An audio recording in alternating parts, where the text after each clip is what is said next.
members of diplomatic corps, our regional commissioners, permanent secretaries and senior permanent representatives, senior religious leaders, and my brother, leaders, regional commissioner of Dar es Salaam, the regional commissioner of Dar es Salaam. Safe, and we have been safe, and we have been safe. To make sure our delegates are safe. To make sure our delegates are safe. All these members of the parliament, business members leaders, of the parliament, members of the business media leaders, distinguished guests, media, ladies, distinguished guests, protocol observed. Welcome to Tanzania Mini Mining Indaba. I know High Commissioner of South Africa thinking, do we have another Indaba? Yes, Tanzania we can. And today is a testimony. Indaba is coming here to Tanzania. Honorable Dr. Biteko, Deputy Prime Minister, I wish to begin by thanking you personally and also Madam President for not being here, of course, but of course you are representing her today. But also to thank you for agreeing to set aside your pressing and heavy responsibility and accepting our invitation to facilitate the 5th Tanzania Mining and Investment Forum. It is a monumental privilege to have you here today. Mheshimiwa, asante sana kwa kushiriki nasi today. Excellencies, ladies and gentlemen, as a proud Tanzanian, I am delighted that we are hosting yet another international and world-class event in the magnificent city of Dar es Salaam. I can evidently contribute and attribute this to our leader, Her Excellency Dr. Samia Suluhu's effort to promote the country as the best tourist, but also as an investment and attractive investment destination. Please give a big applause to Her Excellency Dr. Samia Suluhu Hassan. We applaud Her Excellency, the President, for all these efforts in the last few years. Lastly, but not least, I want to thank our distinguished guest for being here today to explore and unfold the potential of Tanzania mining sector. It gives me a pleasure, or great pleasure, and satisfaction to see a broad range of delegates from local, regional, and international, diplomatic corps, and international and local companies from around the world. To those who have traveled so far here today and who have come all the way to Tanzania, a very large country, very beautiful, and with undoubtedly a very friendly people like ourselves smiling here today. I do encourage all of you to see much of Tanzania while you are here.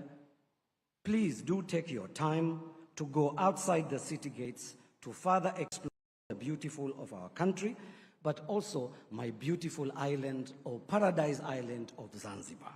Excellencies, ladies and gentlemen, what we are witnessing today is a fruitful of many months of preparation and intensified efforts by Tanzanian Ministry of Minerals and its organizing partners, of course, DMG events, and also Ocean Business Partners. Without doubt, as a co-organizers from Ocean Business Partners and DMG events, we agree that being selected as ministry's preferred partners for this very first international edition of Tanzania Mining and Investment Forum came as a reflection from our previous projects, particularly the very successful event of Tanzania Energy Congress, which was held here last month. Excellencies, ladies and gentlemen, 6 years ago, Ocean Business Partners saw a need to have a space where energy and mining stakeholders from both within and outside the country can connect, share knowledge and experience, and be informed about plans and priorities of Tanzania government in the energy sector. As a natural resource consulting and advisory firm, we knew more about helping clients understand values from resources assets through little about organizing such a big and international event such as this here today. Therefore, we invited DMG Events, a global company handling events of the global avenues and exhibition, to join us. And evidently, we had inaugural of the first Energy Congress in 2017, which was officiated by Her Excellency Dr. Samia Suluhu Hassan when she was the Vice President of the United Republic of Tanzania. The tales about success of this event, Honorable Deputy Prime Minister, reached the ears of our friends at the Ministry of Minerals, and a new partnership was born. I'm proud for what we have accomplished here today. In Ethiopia, there is a proverb: when the heart overflows, it comes out of the mouth. And my heart overflows with gratitude for the privilege of working with the young minister, Honorable Anthony Mavunde. If you please, a big applause, our minister. Alongside the permanent secretary, I call him the bulletproof, Mr. Harry Mahimali. If you please give him a big applause. And I also like to thank both of you profoundly for your unwavering support and your valuable cooperation. Excellencies, ladies and gentlemen, Tanzania Mining and Investment Forum is a global event organized under the patronage of the Minister of Minerals. This year's event brings together over 2,000 stakeholders in the industry across the world. As my colleague Damien has mentioned, I don't need to mention all these countries: Vietnam, Thailand, Australia, part of the world, including the cabinet-level government officials, investors, business leaders, and researchers. Particularly, this event aims to attract new mining investors from around the world, exchange views on how to improve the environment to speed up investment opportunities and operation. It also aims to deliver world showcasing of brands, especially Tanzania brands, to the entire mining value chain. It also aims to bring light to new market and opportunities, such as business-to-business opportunities, and so forth. Mheshimiwa Dr. Biteko, there is a say in Kiswahili, wanasema, umoja ni nguvu, utengano ni udhaifu. The Swahili proverb goes, I wish to acknowledge the contribution of numerous actors in the organization of this event. These include our OBP team, DMG team, members of our organizing steering committee, which of course been chaired by our young man, Mr. Msechu, who is also here. If you are there, members of the organizing committee, please stand up so that everybody can see here that Tanzanians, we are able to host mining in Durban. Of course, our partners, Anglo Gold Ashanti, Barrick Gold, Taifa Mining, Total Energies, Tembo Nickel, Stanbic Bank, Solar Nitrochemical, TRX Gold, Oking, NMB Bank, Transmec Limited, Oryx Energy, and CRDB. The forum, Unlocking Tanzania Future Mining Potential, reflects the current effort by our government to reform our economy and attract investors. This avenue helps to publicize investment opportunities in Tanzania while underscoring the investment in the country. You see the proverb in Swahili say, mgeni njoo, mwenyeji apone. This is to say, welcome my guest, that I too may benefit. We hope the investors who are here today will convince that if they invest in Tanzania, they can profit and make profit as well as our country. Excellencies, ladies and gentlemen, I conclude by earnestly commending Her Excellency Dr. Samia Suluhu's commitment to make Tanzania a good address for mining and business investment and other investment, of course. Tanzania, as many of us is our country, rich endowed with varied minerals ranging from gold, diamond, rubies, tanzanite, gemstone, nickel, copper, and so forth. So her effort to make our country internationally competitive while ensuring a proper balance of benefits to the investor. I consider this gathering as one of more planks in building the mutual trust of investment and also inflows to the sector. Over the next few days, I hope we will have a fruitful discussion, and I hope together we can raise the contribution of the mineral sector in Tanzania and gross domestic product. Thank you very much indeed. Thank you very much. Tanzania, kazi endelee. Asante sana.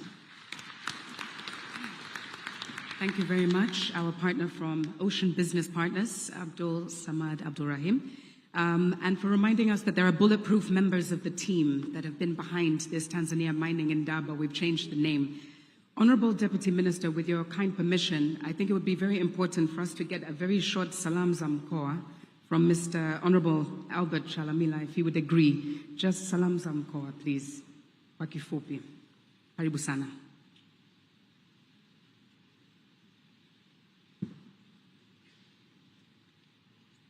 Honorable Deputy Minister, Honorable Deputy Prime Minister of the United Republic of Tanzania, Dr. Doto Biteko, we, the common citizens of Dar es Salaam, we feel honored to be with you this morning.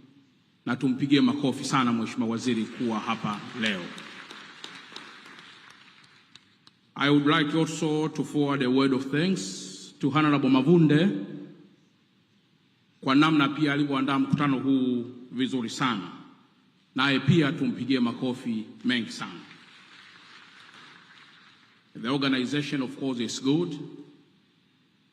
And of course, whoever is here is very happy, of course, to be with us this morning also. Dar es Salaam and Tanzania is a good land, in fact, to invest. I do welcome all who are here to visit and to revisit Dar es Salaam, and if possible, so for time to close your eyes in different tourism attractions around Tanzania, and of course get time also to be there. You'll feel something good, quite different the way you came here, but of course when you get out of this room, you'll also experience quite different.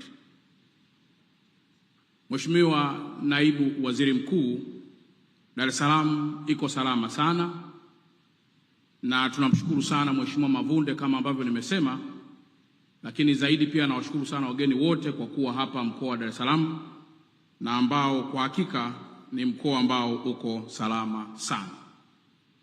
Her Excellency President Dr. Samia ensured investors with stable and predictable policy, friendly investment environment, and all that encourages you investors to invest at our land. Finally, do not get out of this meeting room without having some words of Swahili. I want you all, when you get out of this room, to at least be fluent in Swahili, because Swahili is our national language. Asanteni sana kwa kunisikiliza. Asante sana, Mheshimiwa. I think it's very important to be welcomed by the host of the city, that was the Regional Commissioner of Dar es Salaam and our host in this city. We're going to get a very short word from the Minister of Mining from Malawi, the Honorable Monica Changamanmuno, who is going to come and talk to us. As we mentioned before, she's traveled all the way from Malawi to be here to also share her experience. And we welcome her to the podium now to also hear some few remarks, how things are in Malawi and the synergies therein. A very warm welcome. Karibu sana.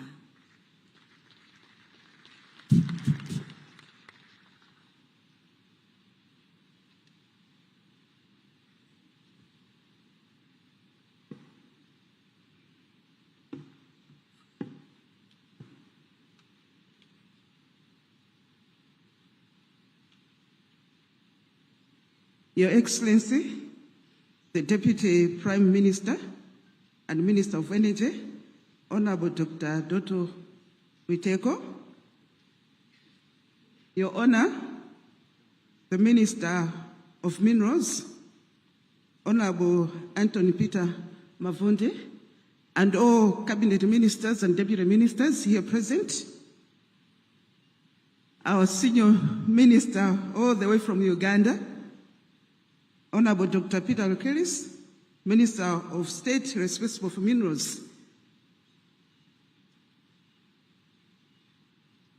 the business partners here present, the regional commissioners here present, the permanent secretaries here present, all ambassadors here present, invited guests, captains of the industry and the stakeholders, and allow me to stand on all protocols already observed.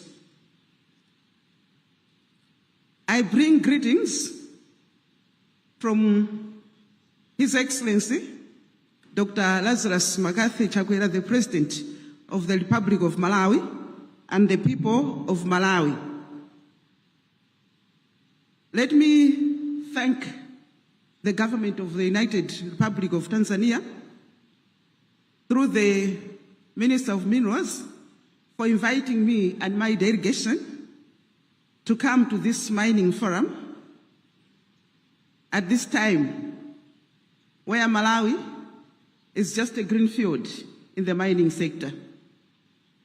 We're excited to be here, and I was joking with the minister last night that the day I was coming here, it was raining in Malawi, and I've brought the rains here, and that's why it rained yesterday. But we're excited to be here, and I really want to thank you so much for inviting us and the warm welcome that we've received in your beautiful country. Honorable Deputy Prime Minister, I would like to begin by saying that Malawi recognizes that mining is one of the key growth sectors that can significantly contribute to the socio-economic growth and development of the country. Currently in Malawi, mining contributes 1% to the GDP. However, the sector has huge potential to contribute to the development of the country. The sector's annual growth trajectory is pegged at 10% to 15% when all the quick-win mining projects become operational. Right now, we have several projects that are coming in the pipeline, and we are excited because once these projects are going to be done, I'm sure that Malawi is going to be somewhere. We have a project that Lindian Resources is doing in Kangankunde and Balaga, where they're going to be mining monazite. We have a project with Global Metals, where they're going to be mining niobium, that's in Kanyiga, in the northern part of Malawi. We have a graphite project in the central part of Malawi, where NGX is going to be mining. We also have the largest rutile deposit in the world in the central part of Malawi, where Sovereign Metals is going to be mining, and we are excited that Rio Tinto has already come into that project. We also have a project on heavy mineral sands in Makanchila, which is along the lake, where Mawei is going to be doing its mining. We also have a bauxite project around Muranje Mountain, where Akatswiri is going to be mining there. And these are exciting projects that we have. And again, we're about also to reopen the Kairekea uranium mine, where Lotus is going to be doing its work. And again, we also have a rare earth project by Nkango. These are exciting projects that we have. But as I said, we are just learning, and we're here basically to learn and see the areas of collaboration that we can have between our countries. The government, under the dynamic leadership of Dr. Lazarus Makathi Chakwera, has singled out mining as one of the drivers of change, economic development, wealth and employment creation for the people of Malawi. In this view, the first in the history of the country, a standalone Ministry of Mining has been established. In the previous governments, this was just a department under other ministries. But in this current regime, this is a standalone ministry because we want to have a lot of focus on the mining sector. This is further pronounced in the Malawi Vision 2063, where mining is prominent under Pillar 2, which is industrialization. The mineral sector in Malawi, as I said, is still a greenfield mineral investment area, endowed with a lot of mineral resources of economic importance. The rich mineral endowment is due to its geographical setting within the East African Rift System. Most of the minerals are yet to be adequately explored and sustainably exploited for the economic development of the country. The minerals include rare earth elements, niobium, uranium, coal, bauxite, lithium, graphite, limestone, copper, phosphate, apatite, rutile, titanium, gold, gypsum, nickel, iron, dimension stones such as sodalite, granite, among others. For a long time, I thought Malawi had done something bad to God, because I would hear about mining developments in Zambia, mining developments in Mozambique, mining in the United Republic of Tanzania, but little was being heard about Malawi. And therefore we thought, what have we done? But I think you and I can agree now that, no, God has been so gracious to each country. Each country has its own portion. It has its own minerals that God has given us. And it's just upon us as countries to be able to dig and see what is it that we have for ourselves.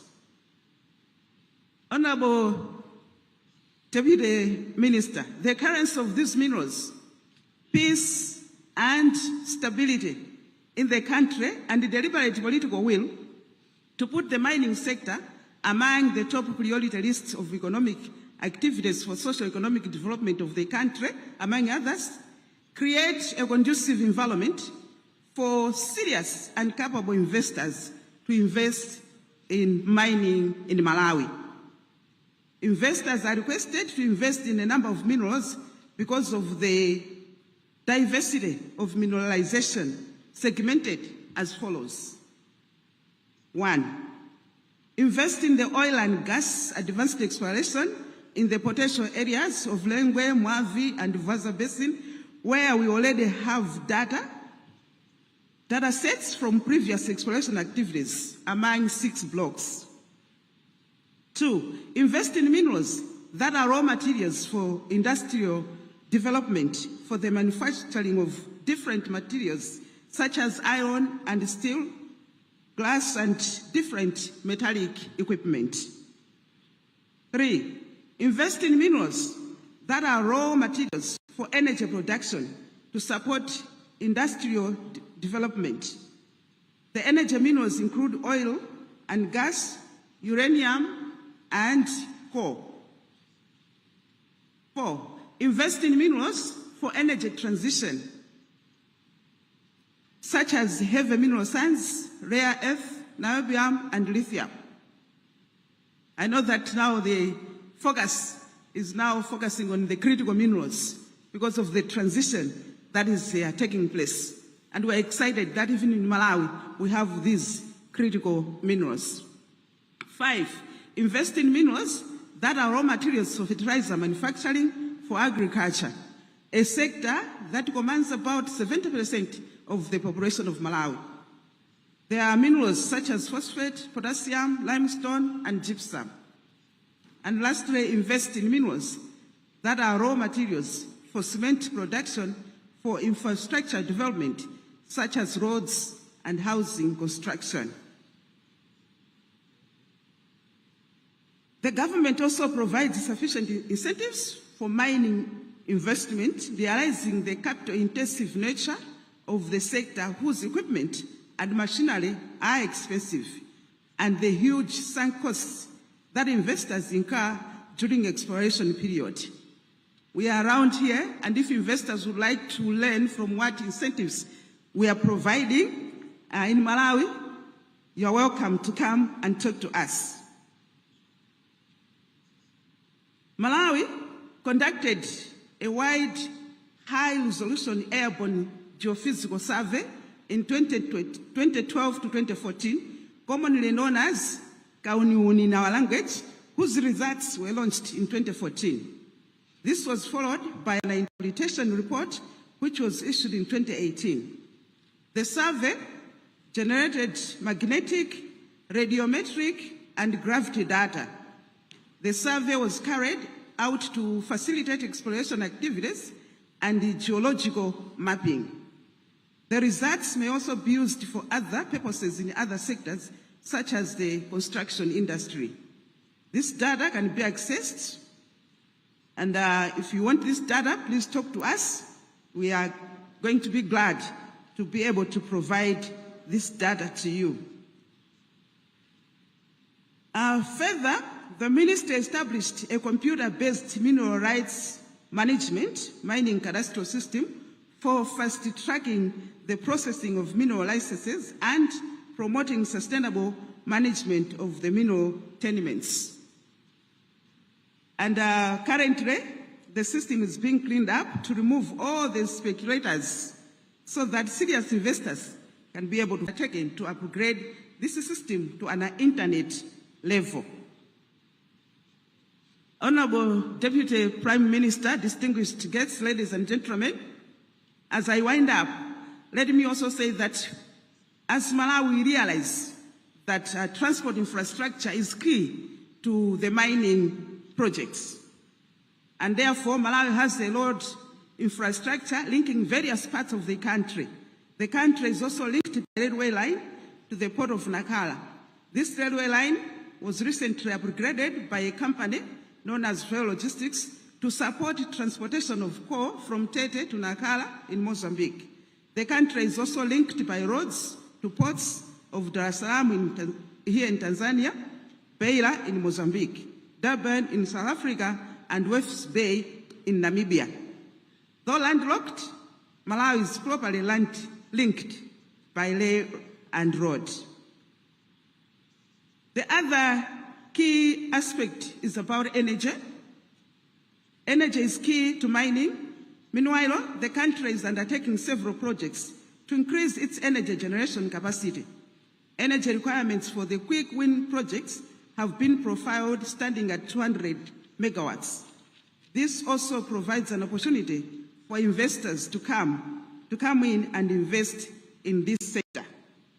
In conclusion, Malawi calls upon investors to come and invest in her greenfield mining sector. I know there are so many companies that are investing here.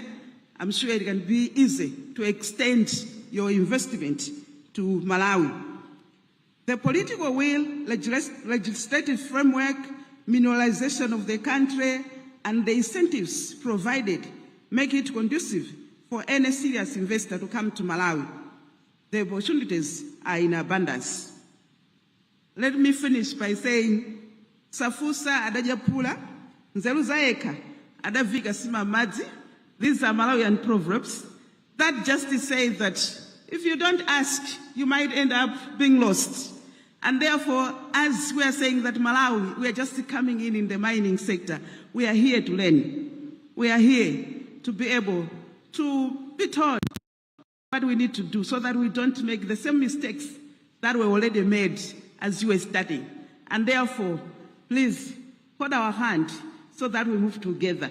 We're also here to see the opportunities of collaboration, because as we are saying, last week I was with my brother, the Deputy Minister of Minerals in Cape Town, where we're discussing about critical minerals and the opportunity that Africa has, because these minerals are endowed here in Africa. And therefore, as Africa, we need to look at the whole supply chain so that we don't miss the opportunity for job creation for our sons and daughters of the soil, so that as we go forward, we are able to catch the opportunity and be able to do value addition within Africa. And therefore, we need to collaborate, because if Malawi has these minerals and Tanzania has these minerals. If Tanzania has a factory here, we in Malawi can be able to take opportunity of that factory and use it. And then for Malawi can have also a factory for mineral X. And then Tanzania and all other African countries that have that mineral can also take an opportunity to use that factory. And therefore, let's collaborate as African countries so that value addition is done within Malawi. Your Excellency, Deputy Prime Minister, all cabinet ministers here present, distinguished guests, ladies and gentlemen, I would like to thank you so much. Asante sana. Thank you very much. Honorable Minister of Mining from Malawi, the Honorable Monica Changa Namuno. Can we give her another round of applause to escort her to her seat? Very impassioned speech there, opening the doors to collaboration between Malawi and Tanzania and beyond. I think this is not only the Tanzania Mining and Investment Forum anymore. We've expanded the scope. So thank you very much. We would also like to get a short hello from the Minister of Minerals from Uganda, Honorable Peter Lockris, to also get a feel for what is happening in Uganda. Very briefly, an overview. We welcome you to the podium and hope that you'll make it really short and sweet, that we capture the essence of what's happening in Uganda in a few short minutes. A very warm welcome, Honorable Minister.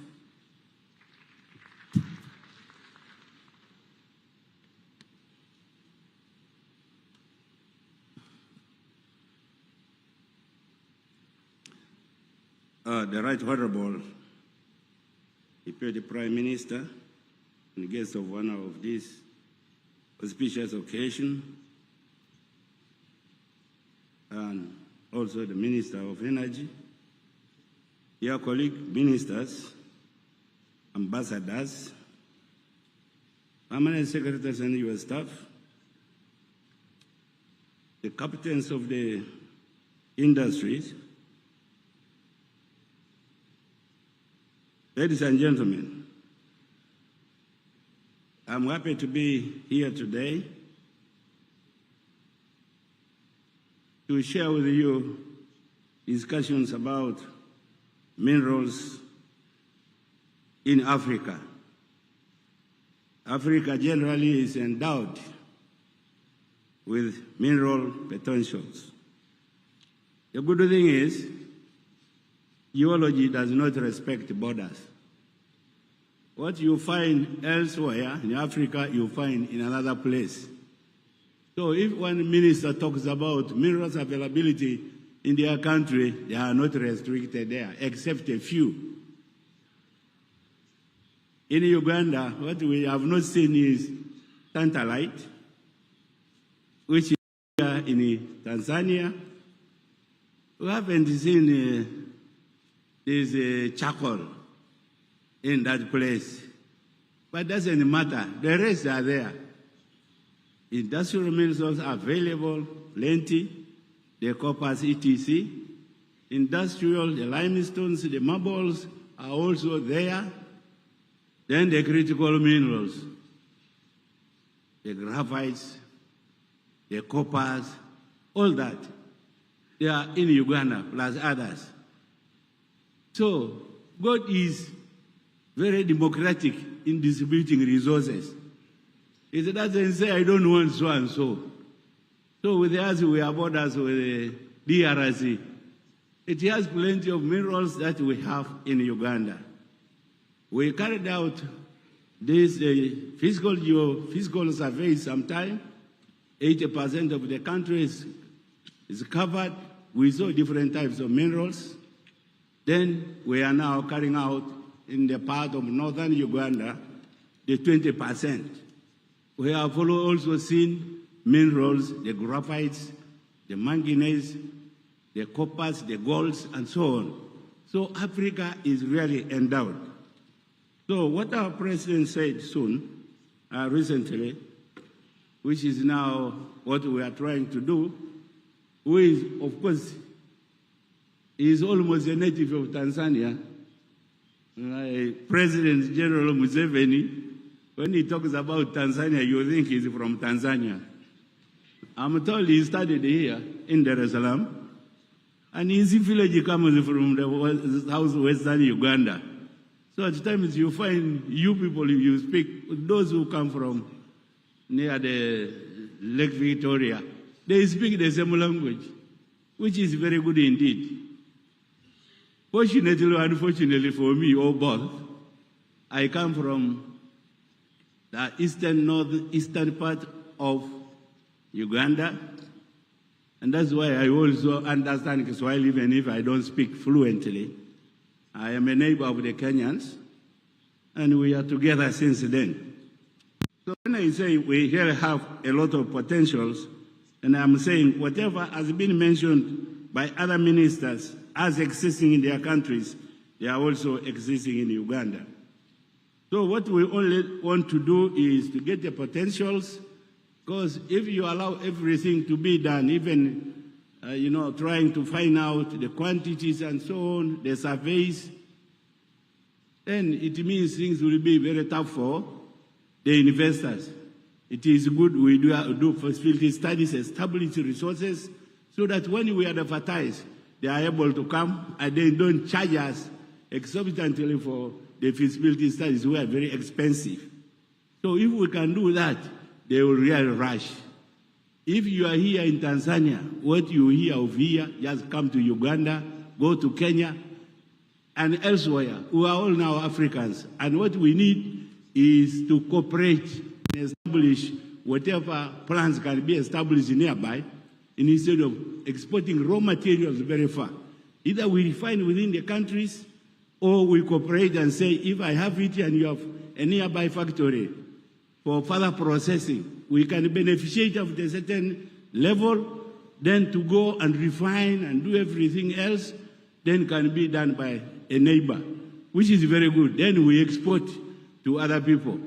At the moment, we are even exporting all. We have a unique thing we have been talking about here called rare earth elements. There is a company which has done, Australian company has done very well. It has established quantities and so on, but we don't have the final, we don't think we can make the final product very soon. Why we think we must beneficiate, we must process, is to avail work for our people, so that some of the investment remains within Africa, to develop Africa, other than taking wholesale when they are just ours outside the countries. And this has been what our country has been doing, and we are always talking with you, the people of Tanzania and the rest of East Africa and Africa. Congo is very near. We had a meeting very recently talking about all these things. So, Right Honorable, the thing is cooperation to beneficiate, to refine, so that the resource, much of the work is done by our people. Instead of educating them and they remain idle, no job, well educated, then what is supposed to be done is exported elsewhere. This, I think, is not right. We should be able to do it, and that's what our friend and our leaders are really aiming at. I know Tanzania has gone very far, but we are moving. The opportunities are really very great. Cooperation.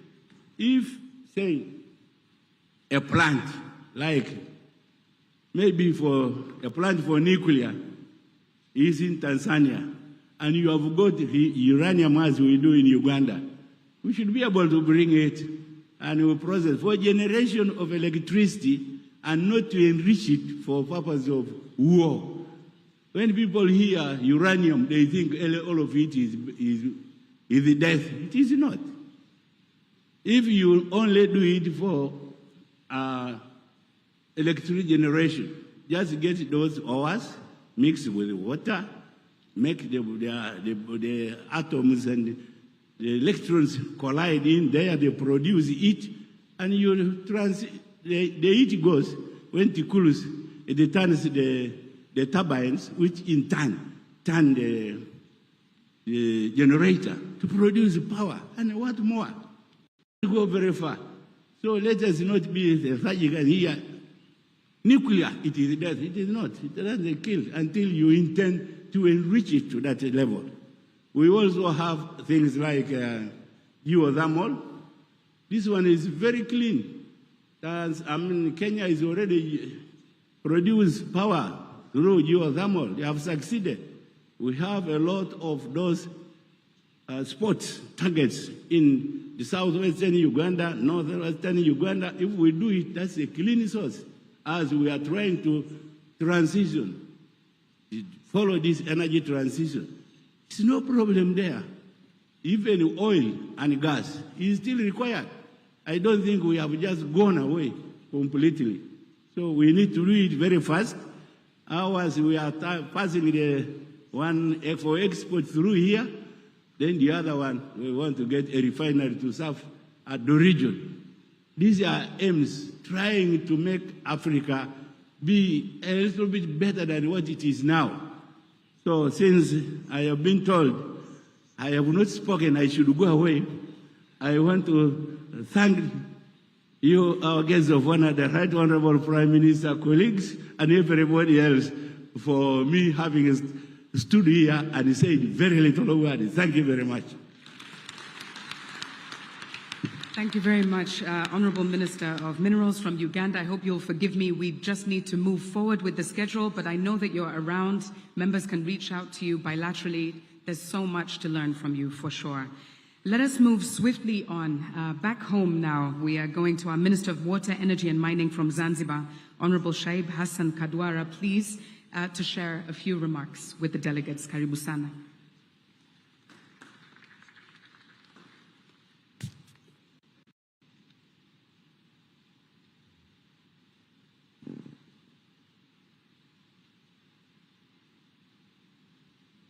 Mheshimiwa Doto Mashaka Biteko, Naibu Waziri Mkuu wa Serikali ya Jamhuri ya Muungano wa Tanzania na Waziri wa Nishati, Mheshimiwa Anton Peter Mavunde, Waziri wa Madini wa Serikali ya Muungano wa Tanzania, waheshimiwa mawaziri mliopo hapa, manaibu mawaziri,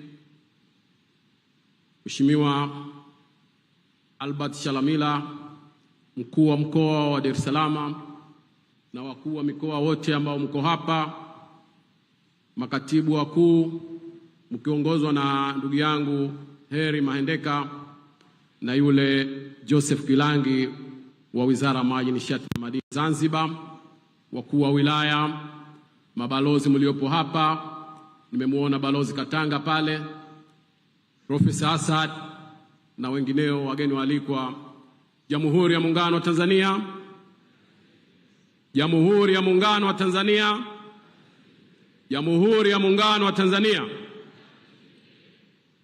Mheshimiwa mgeni rasmi, awali ya yote ninamshukuru Mwenyezi Mungu kwa kutupa fursa nyingine ya kuwa pamoja katika kutimiza lengo letu hili la kufanya mkutano wa kimataifa wa uwekezaji katika sekta ya madini hapa kwetu.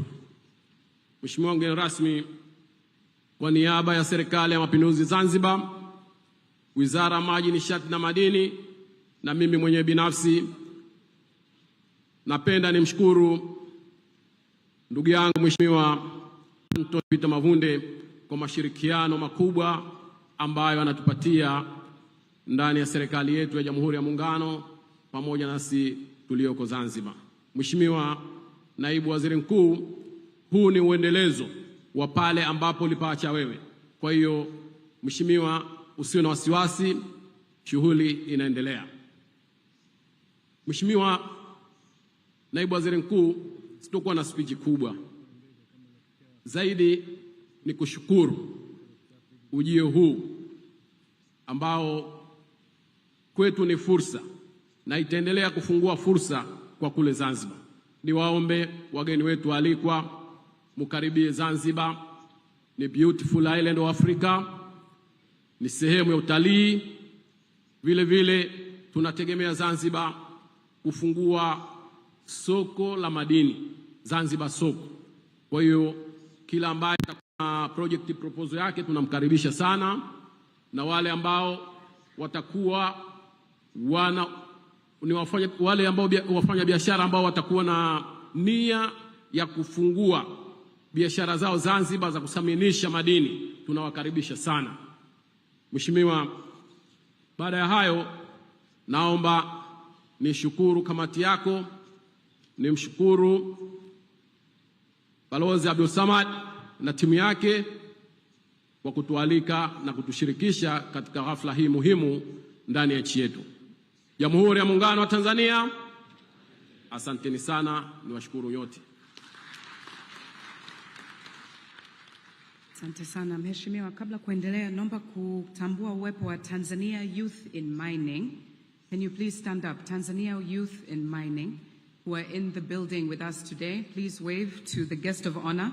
Wamewakilishwa na mwenyekiti wao pamoja na katibu na wajumbe wote. Karibuni sana. Okay, we've come to the main event. I would now like to welcome to the podium the Minister of Minerals, Honorable Anthony Peter Mavunde. I will also ask him to help me to welcome the guest of honor whose schedule is very tight and we're very happy to have with us today. Karibu sana Mheshimiwa.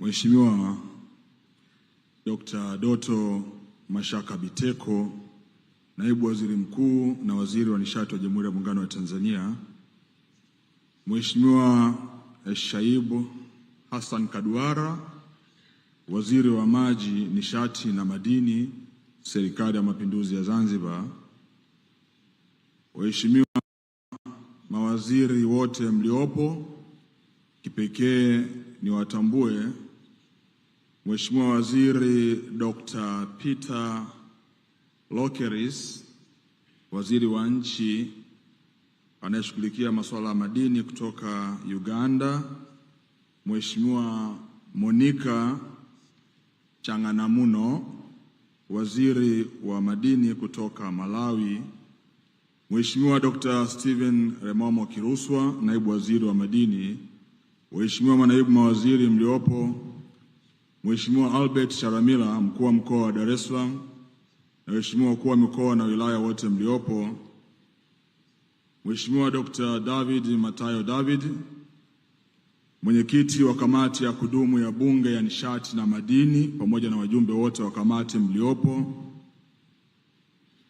Waheshimiwa wabunge wote mliopo, Bwana Heli Mahimbari, katibu mkuu wa Wizara ya Madini, makatibu na manaibu katibu wakuu wote mliopo, Waheshimiwa mabalozi mnaowakilisha nchi zenu, viongozi wa dini wote mliopo, viongozi wa vyama vya siasa, viongozi wote wa serikali na taasisi mbalimbali mliopo, wadau wote wa mkutano huu, waandishi wa habari, mabibi na mabwana, Jamhuri ya Muungano wa Tanzania. Mheshimiwa Naibu Waziri Mkuu, kwanza kabisa nianze kwa kumshukuru Mwenyezi Mungu mwingi wa rehema aliyetuwezesha kufika hapa siku ya leo na kujumuika pamoja katika mkutano huu mkubwa wa kimataifa wa madini na uwekezaji unaofanyika nchini Tanzania. Nitumie fursa hii kukushukuru wewe, lakini pia nimshukuru sana Mheshimiwa Rais wa Jamhuri ya Muungano wa Tanzania Dr. Samia Suluhu Hassan kwa kukubali mwaliko wetu wa kuwa mgeni rasmi na kukuomba uje umwakilishe katika mkutano huu mkubwa ambao tunaamini kupitia uwepo wako tutapokea maelekezo na ujumbe ambao Mheshimiwa Rais alikusudia kuutoa. Nichukue fursa hii kipekee kabisa kukushukuru wewe binafsi kwa kazi nzuri na kazi kubwa ulioifanya na hata kupelekea mkutano huu mkubwa kufanyika hapa nchini Tanzania. Kazi hii uliisimamia kwa kiwango kikubwa ukiwa waziri wa madini, na leo tuko hapa tukisherehekea moja ya matunda yako ya kazi nzuri ulioifanya katika nchi yetu ya Tanzania, na hasa umuhimu wa kuwa na mkutano huu mkubwa wa madini na uwekezaji nchini Tanzania. Mheshimiwa Naibu Waziri Mkuu, tunakushukuru sana. Mheshimiwa Naibu Waziri Mkuu, kama unavyofahamu kuwa mkutano huu hufanyika kila mwaka kwa lengo la kukutanisha wadau mbalimbali wa madini kutoka ndani na nje ya nchi ili kubadilishana mawazo, uzoefu na ujuzi kuhusu shughuli za sekta ya madini. Mkutano huu unawezesha wadau wa madini kupata taarifa mbalimbali kuhusu maendeleo ya sekta ya madini. Aidha, mkutano huu unatoa fursa ya kuhamasisha na kukuza uwekezaji katika sekta ya madini kwa kuendelea kufahamisha ulimwengu rasilimali tulizonazo na utayari wetu katika kushirikiana na jumuiya ya kimataifa katika kuendeleza rasilimali madini tulizonazo. Vile vile, mkutano huu ni sehemu ya kuvutia mitaji ya uwekezaji katika sekta ya madini kutoka ndani na nje ya nchi baada ya kuwafahamisha na kutambua fursa zilizopo. Mheshimiwa Naibu Waziri Mkuu, mkutano huu pamoja na mambo mengine utawezesha kujadili fursa za uwekezaji zilizopo, upatikanaji wa mitaji, matumizi ya teknolojia ya kisasa na ubunifu katika utafutaji, uchimbaji, uchenjuaji na uongezaji thamani madini kwa kuzingatia uhifadhi na utunzaji wa mazingira. Aidha, mkutano huu utaangazia masuala ya matumizi ya madini mkakati kwa ajili ya uzalishaji wa nishati safi. Mheshimiwa Naibu Waziri Mkuu, kauli mbiu ya mkutano huu ni Unlocking Tanzania's Future Mining Potential. Kauli mbiu hii imelenga kuweka mazingira yatakayowezesha kuvuna madini yaliyopo Tanzania kwa manufaa ya kiuchumi na kijamii kwa kizazi cha sasa na vizazi vijavyo. Ili kufikia hatua ya kuvuna madini, ni lazima shughuli za utafutaji wa kina wa madini husika ufanyike kwa lengo la kugundua mashapo yanayoweza kuchimbwa kibiashara. Aidha, utafutaji wa madini unakuwa rahisi pale ambapo zipo taarifa za awali za kijiolojia zinazoashiria uwepo wa madini mbalimbali. Mheshimiwa Naibu Waziri Mkuu, nchi nyingi duniani zilizofanikiwa katika shughuli za uchimbaji madini zimewekeza katika upatikanaji wa taarifa za kijiolojia ambazo hutumika katika utafutaji wa kina wa madini unaowezesha kupata mashapo ya kuanzisha migodi.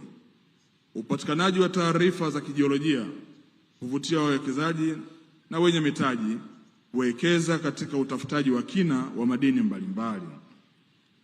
Tanzania tumejaliwa kuwa na madini mbalimbali, madini ya vito, na hapa ndio nyumbani kwa madini ya Tanzanite, lakini vile vile madini ya ujenzi, madini ya viwandani, madini ya metali na nishati. Haya yote yanatakiwa kuendelezwa kwa manufaa ya ukuaji wa uchumi wa wananchi wa taifa kwa ujumla. Mheshimiwa Naibu Waziri Mkuu, Mheshimiwa Rais wa Jamhuri ya Muungano wa Tanzania katika moja ya mikakati yake ya kuikuza sekta hii ya madini alitupa maelekezo sisi Wizara ya Madini kuhakikisha ya kwamba tunaongeza na kuboresha utafiti wa geoscience kwa ajili ya kuwezesha nchi yetu kuweza kupata taarifa mbalimbali na kuboresha kanzi data yetu ya miamba na madini tulionayo. Mheshimiwa Naibu Waziri Mkuu, bado mpaka sasa hatujawa na taarifa za kutosha za kijiolojia zinazoweza kutumiwa na wawekezaji mbalimbali katika kufanya shughuli za utafutaji wa kina wa madini. Hadi sasa ni 16% tu ya nchi yetu ndio iliyofanyiwa utafiti wa teknolojia ya kisasa, yaani high resolution airborne geophysical survey, ambayo huwezesha kubaini maeneo yenye viashiria vya uwepo wa madini mbalimbali. Kwa kutambua umuhimu wa kupatikana kwa taarifa za kijiolojia, wizara kwa maelekezo ya Mheshimiwa Rais imejipanga kufanya utafiti wa kijiolojia kwa kutumia teknolojia za kisasa, yaani high resolution airborne geophysical survey, ili kuboresha taarifa za kijiolojia zilizopo. Mheshimiwa Naibu Waziri Mkuu, ili kutekeleza mpango wa upatikanaji wa taarifa za kijiolojia, wizara imekuja na kauli mbiu isemayo Vision 2030, madini ni maisha na utajiri. Kauli mbiu hii inalenga kutumia rasilimali madini kubadili hali ya maisha ya Tanzania kwa kuimarisha vipato vyao kupitia shughuli za uchimbaji wa madini na sekta nyingine za kiuchumi kufungamanishwa na sekta ya madini kwa maendeleo endelevu ya uchumi wa taifa letu la Tanzania. Mheshimiwa Naibu Waziri Mkuu, tunaamini Kupitia utafiti huu wa kina tutakaofanya, sekta nyinginezo zitanufaika na taarifa kupitia Wizara ya Madini, hasa Wizara ya Maji, ambao tunajua hivi sasa Mheshimiwa Rais amenunua mitambo ya kuchimba visima, na sisi Wizara ya Madini tukikamilisha kufanya utafiti tutasaidia pia kutoa taarifa hizi kwa Wizara ya Maji ili wachimbe visima vingi virefu katika maeneo ambayo tumeyabaini yenye miamba yenye maji, ili Watanzania wapate maji safi na salama. Lakini pia Wizara ya Kilimo wanao mkakati wao wa uchimbaji wa mabwawa 100 kwa lengo la kuwa na hifadhi ya maji lita bilioni 900, na kazi hii pia inahitaji kuwa na vyanzo vizuri vya maji. Sisi Wizara ya Madini tutakuwa tayari kutoa taarifa zetu kwa ajili ya Wizara ya Kilimo ili kuelekeza maeneo sahihi ya uchimbaji wa vyanzo hivi vya maji, kuwawezesha Watanzania waweze kulima na kukua kupitia kilimo, na kuwawezesha kuweza kupata mazao mengi zaidi kupitia kilimo cha umwagiliaji ambacho kitawapa nafasi ya kulima zaidi ya mara moja katika msimu wa mwaka mmoja. Lakini pia tunafahamu, Mheshimiwa mgeni rasmi, Tanzania ni net importer wa fertilizer. Tunaagiza zaidi ya tani 350,000 za mbolea, na asilimia kubwa ya mbolea inayoagizwa ni DAP, NPK na urea. Mheshimiwa mgeni rasmi, tukifanya utafiti wetu wa kina, tukiwa tuna taarifa ya data yetu na tukaiboresha, iko baadhi ya miamba ambayo inaweza ikatumika kama malighafi kwa ajili ya viwanda vya mbolea. Tanzania tunaagiza kwa wingi DAP, tunaagiza NPK pamoja na urea. DAP inatokana na phosphorus ambayo unaiweza kuipata vizuri kupitia miamba hii. NPK ambayo ni nitrogen, phosphorus na potassium unaweza pia kuipata kupitia taarifa za miamba hii. Lakini pia urea ambayo inatokana na gesi itokanayo na makaa ya mawe, na yenyewe pia unaweza kuipata kupitia miamba hii. Mheshimiwa mgeni rasmi, hii inapelekea kuona haja ya sisi kama wizara kufanya utafiti wa teknolojia ya kisasa ya high resolution airborne geophysical survey katika eneo kubwa zaidi nchini ifikapo mwaka 2030. Upatikanaji wa taarifa za kijiolojia katika maeneo mengi ya nchi yetu utahamasisha kasi ya uwekezaji katika utafutaji wa kina wa madini nchini, ambao ndio msingi mkubwa wa uanzishwaji wa migodi. Mheshimiwa Naibu Waziri Mkuu, wizara itatekeleza mpango huu kupitia Taasisi ya Jiolojia na Utafiti wa Madini Tanzania GST, na tunafahamu kuwa mpango huu unahitaji kiasi kikubwa cha rasilimali fedha ili kuutekeleza kwa mafanikio. Wizara itaendelea kutafuta fedha kutoka kwa wadau mbalimbali kuunga mkono juhudi za serikali katika kufanikisha programu hii. Mheshimiwa Naibu Waziri Mkuu, nikiwa nafika ukingoni wa maelezo yangu, tunaamini kuwa utekelezaji wa Dira 2030 itakuwa ni chachu ya kuongezeka kwa shughuli za utafutaji, uchimbaji na uchenjuaji na uongezaji thamani na biashara ya madini, pamoja na uanzishwaji wa viwanda vinavyotumia madini kama malighafi, hususan viwanda vya kuzalisha mbolea, saruji, chuma, gypsum boards, nyaya za umeme, chokaa na vinginevyo. Taarifa hizo zinaweza pia kutumika kubainisha maeneo yenye viashiria vya uwepo wa maji ili kufanya utafiti wa kina katika maeneo hayo kwa ajili ya kupata maji safi na salama. Mheshimiwa Naibu Waziri Mkuu, nichukue fursa hii tena kuwakaribisha wageni wetu wote wa ndani na nje ya nchi kwenye mkutano huu muhimu wa sekta ya madini. Karibuni sana Tanzania. Nchi hii ina mazingira bora kabisa ya uwekezaji, ikijumuisha jiolojia bora kabisa ya miamba ya madini, mazingira tulivu ya kisasa na vivutio vingi vya utalii na uwekezaji. Mheshimiwa Naibu Waziri Mkuu, as I'm concluding my remarks, allow me to switch to English so that you can clearly get the intended message from the horse's mouth. I have just some few things to reaffirm. One, I am a fond and a good practitioner of open door policy. I therefore welcome you all to take this advantage and cooperate with our country under the steadfast leadership of Our Excellency Dr. Samia Suluhu Hassan in preparing the growth of this sector.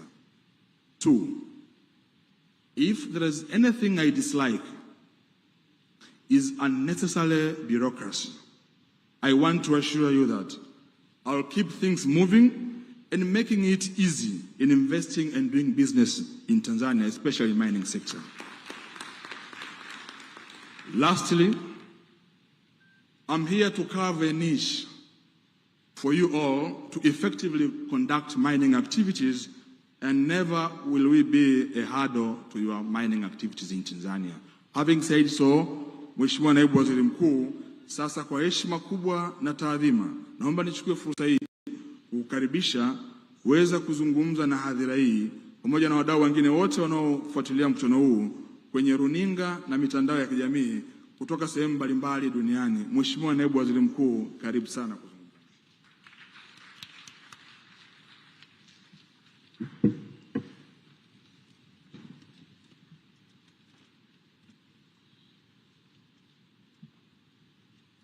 Tukae. Let's get seated. Mheshimiwa Anton Peter Mavunde,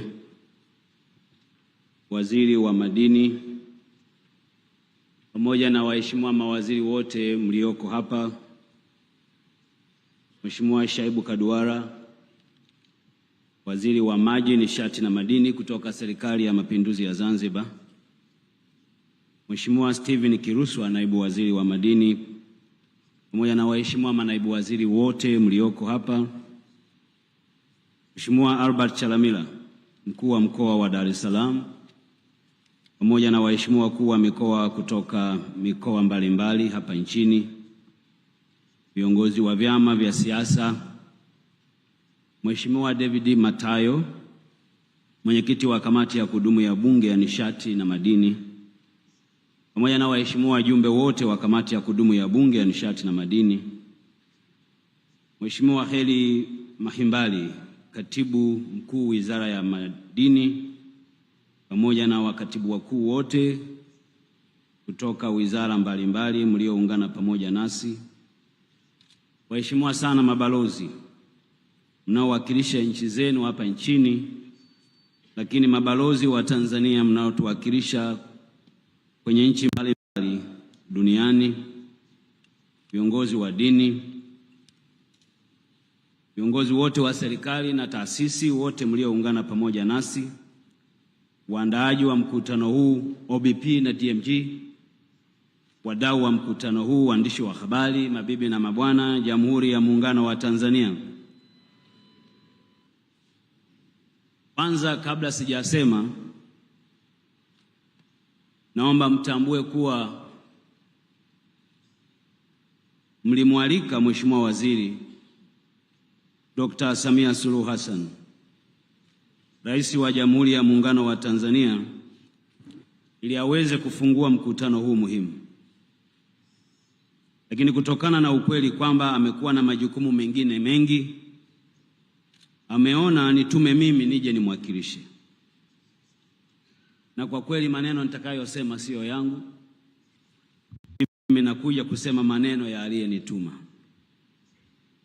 Na kwa hiyo nitajizuia sana kutoa maoni yangu, ukizingatia aliyenituma ni rais wa nchi, mkuu wa nchi.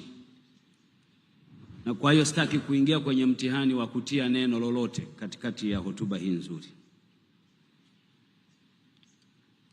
Mheshimiwa Rais, wakati ninamjulisha kuwa nimefika Dar es Salaam kwa ajili ya shughuli hii, pamoja na kupewa hotuba ya kuwasilisha hapa, lakini amenituma salamu maalum kutoka kwenye ziara aliyoko huko Zambia. Ameniambia nawatakieni mkutano mwema na yuko pamoja nanyi, na yote mtakayokubaliana ya wasilishwe serikalini kwa ajili ya utekelezaji. Sasa Mheshimiwa Rais, hotuba yake ni hii. Awali ya yote, napenda kumshukuru Mwenyezi Mungu kwa kutujalia afya njema na kutuwezesha kukutana hapa katika mkutano wa kimataifa wa uwekezaji wa mwaka 2023. Naomba vile vile nikushukuru sana wewe Mheshimiwa Waziri wa Madini pamoja na wasaidizi wako wote, waandaaji na wadau kwa kunialika kuja kushiriki pamoja nanyi. Nitumie fursa hii kutambua kampuni ambazo zimekuwa na mchango mkubwa kwenye maandalizi ya mkutano huu: Anglo Gold Ashanti, Barrick Gold, Total Energy, Stanbic Bank, Temple Nickel, TRX Gold yani Buckreef Mining, Solar Nitrochemical na AU King pamoja na waandaaji OBP na DMG. Kwanza kwa kufanya mkutano huu mzuri na maandalizi ambayo nimejulishwa yamekamilika bila matatizo yoyote. Ninaomba vile vile mtambue kuwa sote tunajua kuwa uwekezaji katika sekta ya madini unahitaji fedha nyingi. Hivyo ninaomba kuchukua fursa hii kuzipongeza taasisi mbalimbali za fedha za ndani ikiwa na pamoja na benki ya CRDB, NMB, Azania na KCB kwa kutoa mikopo kwa wachimbaji wetu na makampuni ya uchimbaji madini.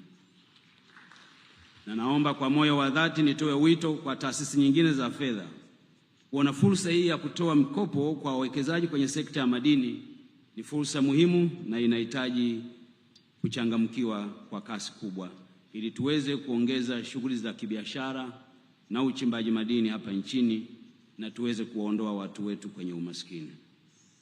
Kutokana na umuhimu na manufaa ya mkutano huu kwa washirika wa maendeleo ya sekta ya madini nchini, serikali imeendelea kuboresha mkutano huu na kuufanya uwe na hadhi sawa na mikutano mingine ya kimataifa inayokutanisha wadau mbalimbali kwa ajili ya kubadilishana uzoefu.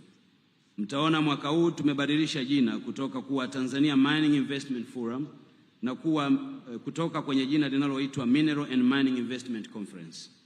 Nia yetu ni kufanya mkutano huu uweze kujulikana kimataifa na ubebe hadhi ya kimataifa na kuitangaza Tanzania kwenye sura au ramani ya madini hapa duniani.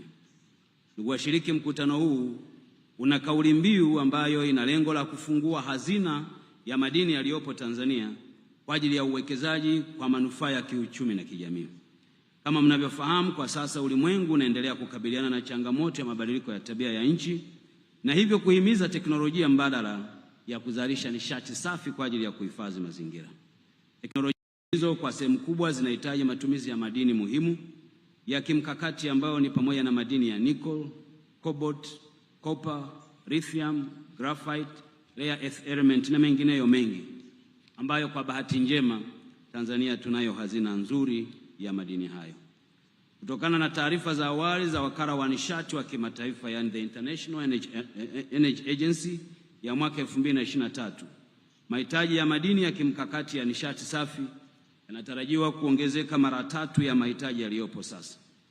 Kwa hiyo ni fursa muhimu kwetu sisi wote kutumia fursa hii ya uhitaji wa madini haya ya kimkakati kuwekeza kwenye mnyororo mzima kuanzia utafutaji, uchimbaji, uchenjuaji, uongezaji thamani madini, biashara ya madini, ili haya yote yaweze kuleta manufaa kwa watu wetu na kwa nchi zetu na kuifanya Tanzania vile vile kuwa sehemu ya mchango wa utoaji wa rasilimali hiyo. Kwa kufanya hivyo tutaleta furaha kwa pande zote na kuishi kwa amani na kuwaomba na ninawaomba ni waase wote mlioko hapa kushiriki kwenye shughuli hii ya uvunaji madini kwa kuangalia maslahi ya watu wetu, kwa kuangalia maslahi ya nchi zetu. Ndugu washiriki, pamoja na nchi yetu kuwa na madini mbalimbali ya kimkakati yanayohitajika sana hapa duniani, kama Mheshimiwa Waziri wa Madini alivyoeleza, bado tunakabiliwa na changamoto za kutokuwepo kwa taarifa za kijiolojia katika maeneo mbalimbali hapa nchini ambayo yangetusaidia kugundua na kuchimba madini haya kwa faida ya watu wetu. Hivyo naomba niwajulishe kuwa serikali imeamua kwa makusudi kuwekeza kwa hatua hii kwenye utafiti wa hali ya juu ili tuweze kupata taarifa zaidi za uwepo wa mashapo ya madini nchini na kuwarahisishia wawekezaji hapa nchini kuja kuwekeza kukiwa na taarifa za awali. Upatikanaji wa taarifa hizo utasaidia si tu wawekezaji bali serikali kubainisha viashiria vya uwepo wa madini kwenye miamba na maeneo mbalimbali na kuwezesha kufanya utafiti wa kina wa madini ya aina mbalimbali hapa nchini. Hatua hii italenga kuwarahisishia watafiti na wawekezaji kujikita kwenye maeneo yatakayokuwa na taarifa zaidi kuliko kubahatisha kwenye maeneo ambayo hayana taarifa, na hivyo kuwapunguzia gharama za utafiti katika hatua ya ugunduzi. Ndugu washiriki, ugunduzi wa mashapo utapelekea vile vile kuwezesha kufungua kwa migodi zaidi hapa nchini. Kufunguliwa kwa migodi zaidi kutaongeza mapato ya serikali, lakini vile vile utaongeza ajira kwa ajili ya watu wote. Nitoe wito kwa wadau wa maendeleo kuunga mkono juhudi za serikali na kuhakikisha kwamba madini, mpango huu tulionao wa taarifa za kijiolojia unatumika kwa ajili ya kutuletea manufaa zaidi. Sekta ya madini, kama mnavyofahamu ndugu washiriki, ni nguzo muhimu na chachu ya maendeleo ya uchumi wa nchi yetu. Hivyo ili kulinda madini yetu yaweze kubadilisha uchumi wa nchi na kuleta maendeleo kwa wananchi, hatuna budi kuhakikisha kuwa sekta ya madini inafungamanishwa na sekta nyingine za kiuchumi kama vile viwanda, kilimo, na ili kuzalisha bidhaa mbalimbali zinazotumia madini kama alivyoeleza Mheshimiwa Waziri hapa, bidhaa kama mbolea, betri za magari, simu, kompyuta na kadhalika. Hizi zote zinaweza kufanikiwa tu kama tutafungamanisha sekta ya madini na sekta nyinginezo. Na hivyo nitoe wito kwa wawekezaji kuwekeza hapa nchini kwenye mnyororo mzima wa madini, ikiwemo kujenga viwanda vinavyozalisha bidhaa zinazotumia madini, malighafi za madini hayo. Ndugu washiriki, kutokana na umuhimu wa sekta ya madini katika ukuaji wa uchumi wa nchi yetu, serikali imeendelea kuboresha mazingira ya uwekezaji hapa nchini. Ninafahamu kuwa yako maeneo yanahitaji upatikanaji wa umeme. Nafurahi kuwajulisha kuwa baadhi ya migodi mikubwa ambayo ilikuwa haijaunganishwa na uwepo wa umeme sasa tunaipelekea umeme. Hadi sasa migodi mikubwa ikiwemo Geita Gold Mine, Stami Gold na migodi mingine ambayo kwa miaka mingi ilikuwa inatumia mafuta, sasa tumeiunganisha na grid ya taifa kwa ajili ya kuipatia umeme na hivyo kupunguza gharama za uzalishaji. Ninafurahi vile vile kuwajulisha kuwa migodi zaidi ya 350 ya wachimbaji wadogo imeunganishwa na umeme wa grid ya taifa ili kuwapunguzia gharama wachimbaji wetu na kurahisisha shughuli zetu. Katika habari ya miundombinu, naomba niwajulishe pia kuwa tumeendelea kuimarisha miundombinu mbalimbali hususan barabara kwa kuwapelekea miundombinu hii mahali penye uchimbaji madini. Tunaendelea na ujenzi wa reli ya kisasa ambayo itakuwa ni nyenzo muhimu ya kusafirisha bidhaa kutoka kwenye migodi na kuipeleka kwenye masoko makubwa duniani. Nataka niwahakikishieni vile vile kuwa tunaendelea na ujenzi wa barabara kwenye maeneo ya migodi mikubwa, migodi ya kati na migodi midogo. Nia yetu ni kuwafanya wachimbaji wetu waweze kupata nafuu zaidi ya ubebaji wa mizigo. Ndugu washiriki, pamoja na uwepo wa mkutano huu wa kimataifa, serikali haijawasahau wachimbaji wadogo. Serikali inatambua umuhimu wa wachimbaji wadogo kwenye uchumi mkubwa wa madini nchini. Serikali inatambua wingi wa wachimbaji wadogo ni fursa muhimu ya kukuza uchumi wa nchi yetu, kuwapatia ajira vijana walio wengi, lakini kuhamisha teknolojia kutoka kwa wakubwa kuipeleka kwa walio wadogo. Serikali imeendelea kutambua mchango wao na imeendelea kuwasaidia kwenye maeneo yao. Hivi karibuni nilipata bahati ya kualikwa na Mheshimiwa Waziri wa Madini kwa ajili ya uzinduzi wa mitambo ya uchorongaji iliyonunuliwa kwa ajili ya kusaidia wachimbaji wadogo. Ninafurahi kuwajulisha kuwa kazi hii inaendelea. Tutaagiza mitambo mingine zaidi kwa ajili ya kuwaongezea nguvu wachimbaji wetu wadogo ili taarifa za kijiolojia walizonazo zitokane na sayansi iliyopatikana kwenye uchorongaji. Kwa wachimbaji wakubwa, nataka niwahakikishie kuwa mazingira ya uwekezaji yameendelea kuboreshwa. Hivi ninavyosimama hapa, hadi sasa kwa kipindi kifupi, kampuni 9 za kimataifa za uchimbaji mkubwa wa madini zimeingia ubia na serikali kwa ajili ya uchimbaji wa madini mbalimbali, ikiwemo madini ya nickel, kinywe, mineral sands, yani mchanga wa baharini, rare earth elements, dhahabu pamoja na almasi. Hivyo nataka niwatoe wasiwasi wawekezaji wote wakubwa nchini na walioko nje ya Tanzania, na kwa kupitia mkutano huu niwajulishe kuwa Tanzania ni mahali salama pa kuwekeza. Karibuni mwekeze kama walivyokuja wengine. Nataka niwaombe hatutakuwa na urasimu wala ucheleweshaji litakapokuja swala la uwekezaji. Kazi yetu ni kujenga mazingira rahisi na rafiki kwenu ili kuwe na hali ya manufaa kwa pande zote, yani win-win situation. Ndugu washiriki, nimefahamisha pia kuwa baada ya kufunguliwa kwa mkutano huu kutakuwa na mada mbalimbali zitakazojadiliwa na wataalamu pamoja na wadau kutoka ndani na nje ya nchi.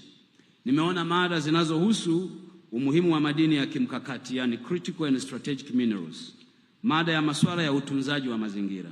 Mada hizi ni muhimu kutokana na uelekeo wa dunia wa kutaka kupunguza hewa ya ukaa kutokana na matumizi ya gesi inayozalishwa na mafuta ya dizeli na petroli kwenye magari. Niwaombe mtumie fursa hii washiriki wote kukaribia kwenye mkutano huu, mjadili, maana hili ni kongamano, mkongamane, mje na mapendekezo na sisi kama serikali tutayachukua na kuyafanyia kazi. Na hili nataka nieleze tu kwa kifupi. Mkutano uliopita wa mwaka jana kulikuwa na maazimio 9. Ninafurahi ubunifu wa Wizara ya Madini. Wameyachukua maazimio yote 9.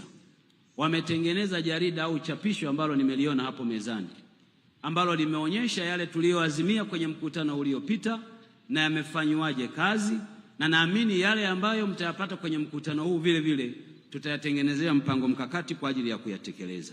Na kwa hili nawapongeza sana Wizara ya Madini kwa kuja na mrejesho huo. Mkutano huu haupaswi kuwa mkutano wa kupiga picha. Unapaswa kuwa mkutano wa kazi.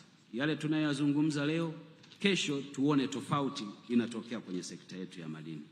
Ndugu washiriki, kabla sijamaliza hotuba hii, napenda pia kuwakaribisha na kuwaalika mtembelee vivutio mbalimbali kwenye maeneo yetu hapa nchini, ikiwa ni pamoja na mbuga za wanyama maarufu kama mbuga za Serengeti, Ngorongoro, pamoja na mlima maarufu duniani, mlima wa Kilimanjaro, ambao mnafahamu kuwa ni mlima mrefu zaidi kuliko milima yote barani Afrika, na bila kusahau kutembelea fukwe nzuri za bahari za Dar es Salaam pamoja na Zanzibar. Baada ya kusema hayo, naomba kwa moyo wa dhati niwashukuru sana kwa kunisikiliza, na naomba sasa kutamka rasmi kwamba mkutano wa kimataifa wa madini wa uwekezaji wa mwaka 2023 umefunguliwa rasmi, na watakieni mkutano mwema. Mungu ibariki Tanzania, Mungu ibariki sekta ya madini. Asanteni sana kwa kunisikiliza. Asante sana Mheshimiwa.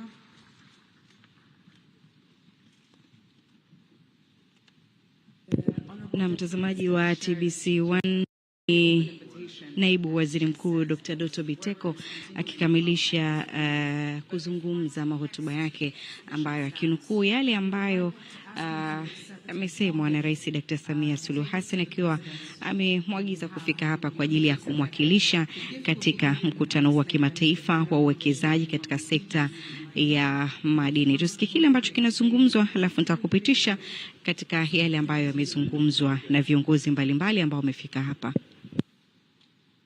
Mheshimiwa Naibu Waziri Mkuu na Waziri wa Nishati, Mheshimiwa Waziri wa Madini, itoshe tu kusema itifaki imezingatiwa. Hapa tuna zawadi ambayo imebuniwa na kutengenezwa na Kituo cha Gemolojia Tanzania. Zawadi hii imetengenezwa kwa madini ambayo yanapatikana hapa nchini, na haya madini ni aina ya zoisite. Tunasema zoisite in ruby, ambayo ni madini ambayo ni mwamba.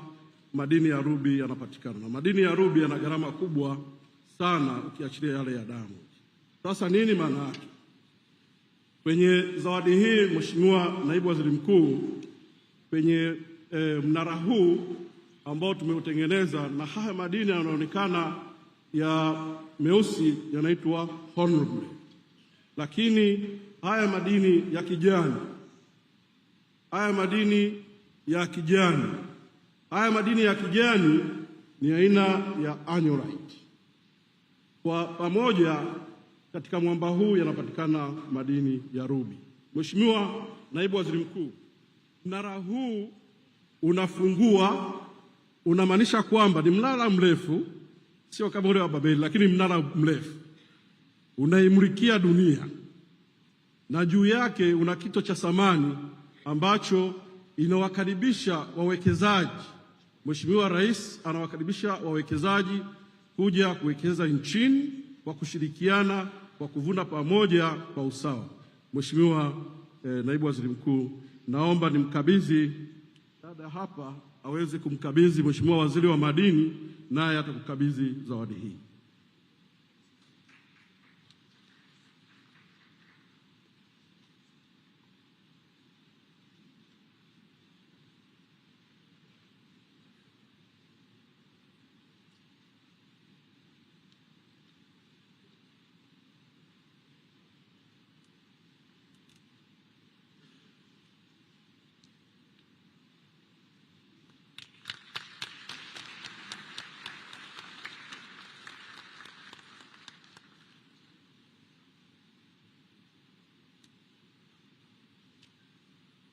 Mheshimiwa Waziri Mkuu, zawadi ya pili nayo ni zawadi ambayo imetengenezwa na Kituo cha Gemolojia Tanzania kwa madini ya vito kwa ajili ya Mheshimiwa Rais wa Jamhuri ya Muungano wa Tanzania, na haya madini yanaitwa amethyst.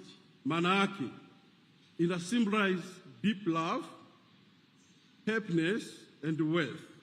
Sasa ni upendo wa dhati wa mama yetu Samia Suluhu Hassan kwa Watanzania na watu wote duniani, lakini furaha na utajiri. Hii inamaanisha kwamba utajiri wa madini tulionayo, na mama anasema mwaka 2020-30 madini ni maisha na utajiri.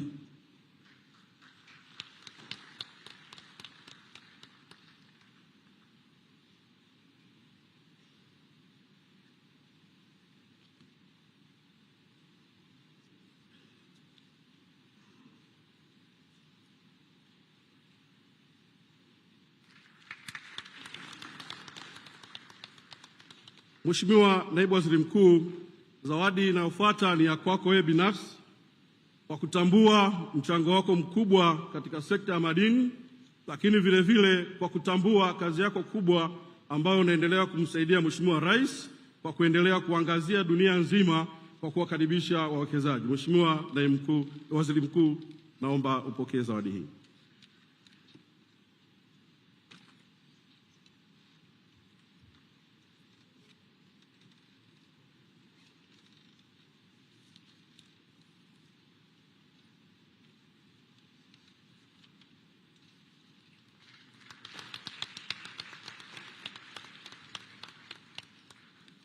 Asanteni sana kwa kunisikiliza.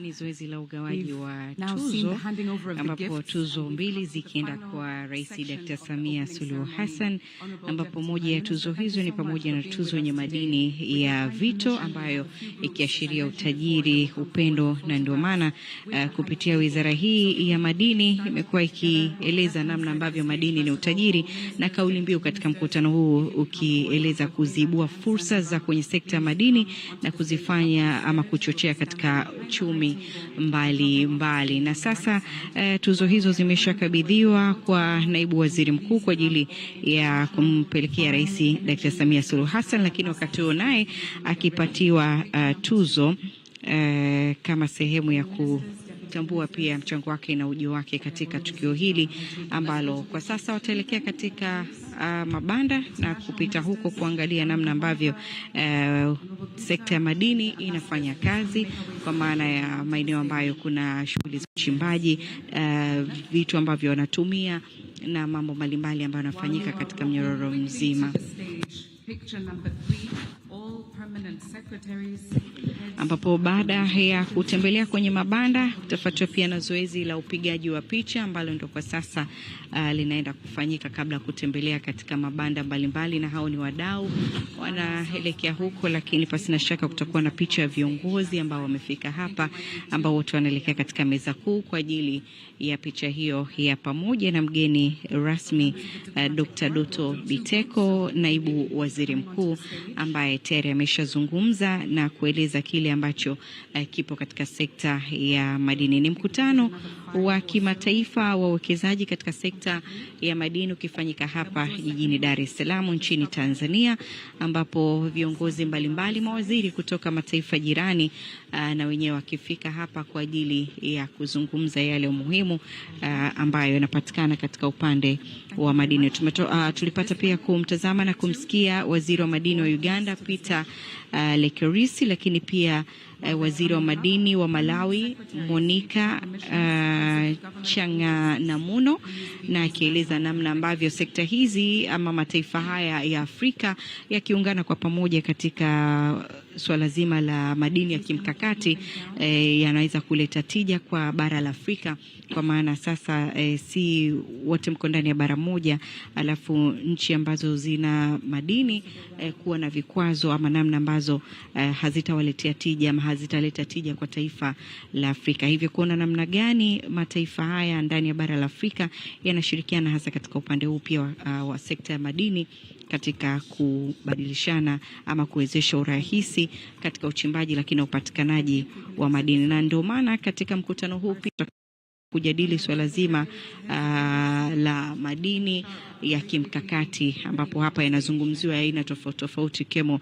tunapozungumzia madini, mchanga pia ni madini, lakini kuna yale madini ambayo tunapata vifaa ambavyo ndio tunatumia katika ujenzi wa majumbani, gypsum na vingineyo, nayo ni sehemu ya madini ambayo yatajadiliwa hapa. Kwa hivyo si madini ambayo tumezoea tukisikia madini unajua tu ni vito, tutatengeneza hereni, cheni na mambo mbalimbali ambayo tunasema na yake, lakini kwa sasa madini ya kimkakati na yenyewe tazamwa hapa katika kuhakikisha kwamba na kwenyewe huko yanaleta utajiri kwa wale wachimbaji wadogo, wakati mpaka wale wakubwa, lakini wadogo wakipewa fursa sasa na wenyewe kusogea mpaka kuwa wakati na kuja kuwa wakubwa zaidi. Na ndio maana kunakuwa na mikutano kama hii, na huu ni mkutano wa 5, mtazamaji wa TBC1, ni mkutano wa 5 ambao unawakutanisha wawekezaji lakini pia na wale ambao wapo katika mnyororo mzima wa madini, ikiwemo wachimbaji wadogo, wakati pamoja na wakubwa.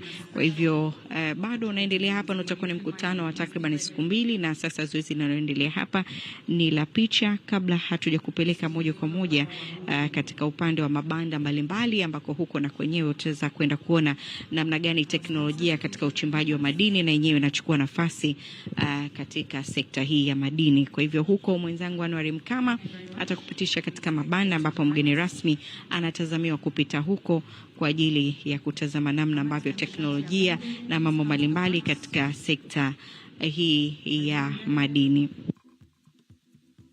Sponsors, please step off the stage this way.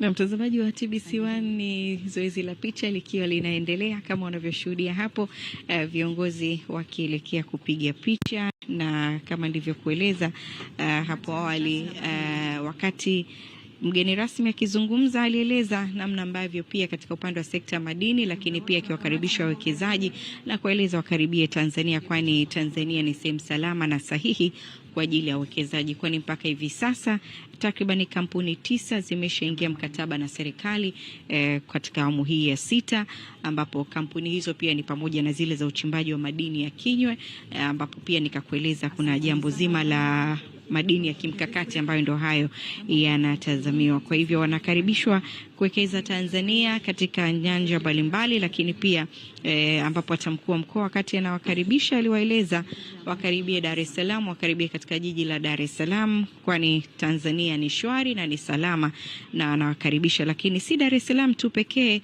Tanzania imebarikiwa vivutio, hivyo na wenyewe waweze kupita huko kwa ajili ya kuweza kubarizi na kutembea, kwani hawatajuta kuitembelea Tanzania. Lakini tulipata kumsikia pia waziri wa madini wa Malawi, lakini pia na wengine waliozungumza wakisifia Tanzania na wakisema wanajivunia kuwa Tanzania, kufika Tanzania, na wanafurahia pia kuwepo hapa na mambo mbalimbali ambayo yanafanyika. Pasi na shaka furaha hiyo warejesha tena hapa kwa ajili ya kufanya uwekezaji, lakini pia kujifunza mambo mbalimbali. Zoezi la picha likiwa linaendelea, kutakuwa pia na mada katika mkutano huu, ambapo ni swala zima la utunzaji wa mazingira, lakini na yale madini ya kimkakati. Na sasa mtazamaji, baada ya zoezi la pisho kukamilika, sasa ni kupeleke moja kwa moja kwa Anuari.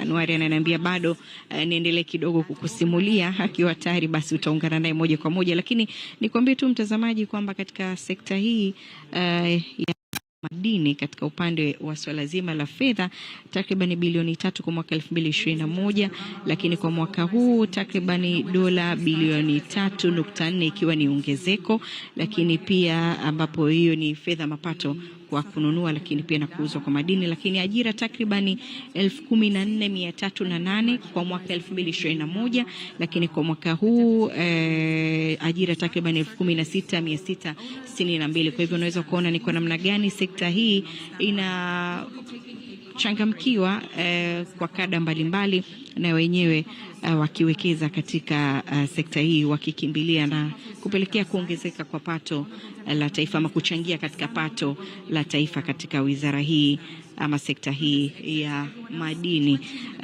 Na miongoni mwa yale ambayo pia aliweza kuzungumzwa hapa na wageni mbalimbali ambao wamefika ni pamoja na kueleza namna ambavyo Tanzania